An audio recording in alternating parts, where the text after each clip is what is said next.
This is the Logitech G920 driving force wheel and pedal set for the Xbox One, and today I'm going to be giving you my thoughts on this wheel.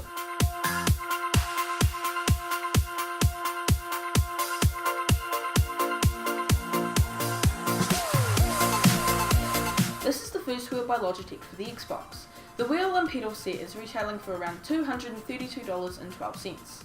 And if you want the extra gear shifter, that's an extra $60. But before we get into how it performs, we're going to take a look at what you get with the G920. The G920 looks very similar to the G29, its PlayStation counterpart. Unfortunately, the big difference between the two is what the G920 lacks. The G920 wheel doesn't have the shift lights like the G29, and even the G27 before it had. Another feature that is missing is the 24-point selection dial and button, as well as the plus and minus buttons. The only other difference between the two wheels is the colour difference.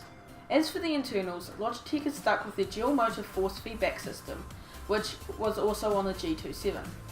The G920 has 900 degrees of rotation and calibrates itself on startup. The pedals are the exact same that came with the G29. This means they also received the brake mod upgrade, which uses a rubber stock to mimic a pressure sensitive brake system, providing a more responsive brake feel. Now I will show you the cables that you get in the box, plus how to set it up. In the box you will receive 3 cables. There will be one USB cable which plugs into your computer or Xbox, a cable with a VGA-like connector on the end which is connected to your pedals, and an AC plug to power it all. To set it up, turn over your steering wheel and plug your AC power brick into the circle plug. Then plug in the VGA-like cable into a plug that has a pedal-like image above it, then flip the steering wheel back over and connect it to your disc like this.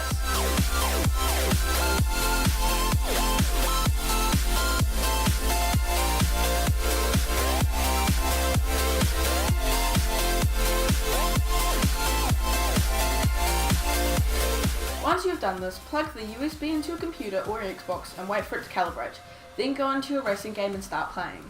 The steering wheel feels very good and is made from leather and brushed aluminium. Now we will go on to how well it performs in games. It feels very good and you can feel everything that's happening in the game. So if you go over a bump, then you will feel that. If you oversteer, you will feel that too. It does take a while to get used to and to get good at, but once you're used to it, you'll be fine. Now I'm going to show you some gameplay with the steering wheel.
One of the hardest things about racing with this wheel is to take back control when you lose control, which happens quite a bit for me.